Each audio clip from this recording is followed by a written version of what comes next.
नमस्कार दोस्तों हम लोग जब कोई सामान खरीदते हैं तो उसको चेक करते हैं ठीक ठाक है कि नहीं है, अच्छा है कि नहीं है, उसके बाद पैसा देते हैं और वो सामान लेते हैं। ठीक वैसे ही भगवान हमारे लाइफ में समस्याएं भेजकर, प्रॉब्लम भेजकर हम सबको टेस्ट करता रहता है। ये इस काबिल है कि नहीं। Before achieving success one has to fight with God. We have to fight with God. We have to fight with nature. सफलता प्राप्त करने से पहले हमें कुदरत से लड़ना पड़ता है, कुदरत के प्रॉब्लम को सामना करना पड़ता है। और अगर एक बार कुदरत से लड़ाई जीत जाओ, कुदरत से जंग जीत जाओ, तो वही कुदरत आपकी सहयोगी हो जाती है। मैं एक छोटा सा कहानी सुनाना चाहूंगा। बंदरी सेना समुद्र के किनारे खड़ी थी। कोई सोच रहा था कि लंका कैसे जाया जाए। कोई बंदर कह रहा था मैं जा तो सकता हूं लेकिन आ नहीं सकता। कोई कह रहा है मैं आधे दूर तक जा सकता हूं। कोई कह रहा है मैं तो जा ही नहीं पाऊंगा। तब जामवंत जी ने हनुमान जी को प्रमोट किए। Hanuman, you can do it, you can go, you can come. तुम आ सकते हो, जा सकते हो, तुम्हारे अंदर इतनी क्षमता है। उन्होंने बचपन की ताकत वाला एहसास दिला दिया, बचपन की ताकत को एहसास दिलाया। क्योंकि मतंग ऋषि ने श्राप दिया था हनुमान जी को कि जाओ तुम अपनी सारी शक्तियां भूल जाओगे। वो शक्तियां सब याद आ गई और हनुमान जी जैसे ही वहां से उड़ान भरे, देवताओं में भूकंप आ गया। देवता सोचने लगे ये क्या हो गया। क्योंकि हनुमान जी को तो सब जानते थे कि इनके पास बल है, लेकिन बुद्धि और धैर्य की परीक्षा लेना अभी बाकी था। तब कुदरत ने सुरसा नाम की एक राक्षसी को भेजा कि जा तू देख कि वो इस काम के काबिल है भी या नहीं। क्योंकि लंका जाना बहुत बड़ी बात है। लंका जाने का मतलब कि मौत के गोद में जाना। इसके पास बल तो है, बुद्धि है कि नहीं है, धैर्य है कि नहीं है। तब जाकर के सुरसा ने परीक्षा ली और बोली मैं तुमको खाऊंगी। हनुमान जी बोले माते मैं जा रहा हूं राम काज से। सुरसा बोली कि नहीं, मैं खाऊंगी।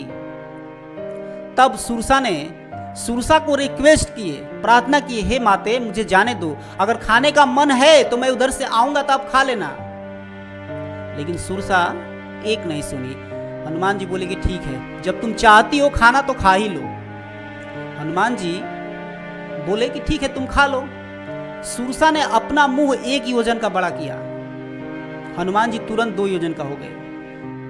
जब वो 3 योजन का की तो हनुमान जी 6 योजन का हो गए।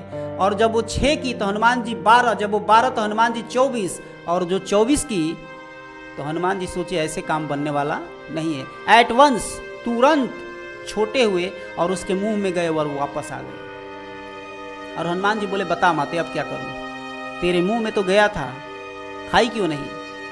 तब उस सुरसा ने अपना असली रूप धारण किया और बोली मैं तुम्हारी परीक्षा लेने आई थी। देवताओं ने तुम्हारी परीक्षा के लिए भेजा था। बुद्धि है कि नहीं है, पेशेंस है कि नहीं है, धैर्य है कि नहीं है, ये सब चेक करना था। बेटा तुम सफल हो जाओगे, तुमको कोई सफलता से रोक नहीं सकता।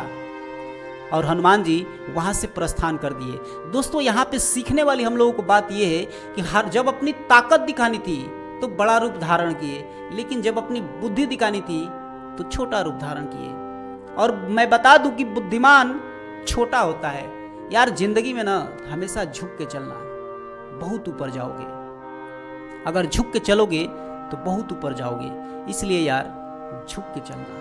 कहते हैं ना कि नदी ने अकड़ते हुए कुएं से कहा कि तेरी क्या औकात, तू कहाँ छोटा सा कुआं, मैं विशाल नदी, इतनी बड़ी विशाल नदी। कुएं ने मुस्कुराते हुए कहा हाँ बहन, तेरी और मेरी बराबरी कहाँ।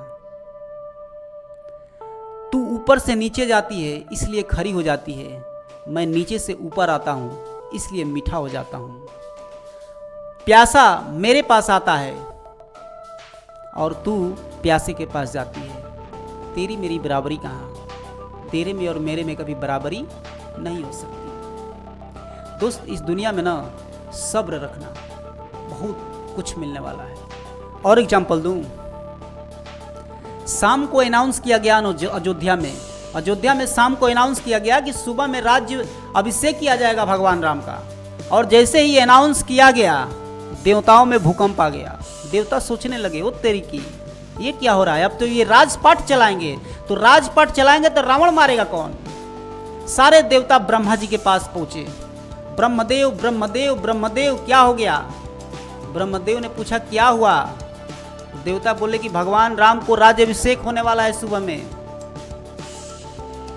ब्रह्मा ने माता लक्ष्मी को बुलाए और बोले कि जा मंथरा की बुद्धि फेर दे। रात भर में कांड हो गया। जहां पे भगवान राम को सुबह में राज्याभिषेक होना था, वहां पे 14 वर्ष का वनवास हो गया। यानी कुदरत शोहरत देने से पहले आपका एग्जाम लेती है। और सच बात तो यह है कि भगवान राम जब अयोध्या में रहे तो युवराज राम रहे, लेकिन जैसे ही 14 वर्ष के बाद लौटे तो उनके साथ एक शब्द जुड़ चुका था, मर्यादा। मर्यादा पुरुषोत्तम श्री रामचंद्र कहे गए। वो मर्यादा के साथ जुड़े थे, मर्यादा में रहना जानते थे, कैसे मर्यादा में रहा जाता है।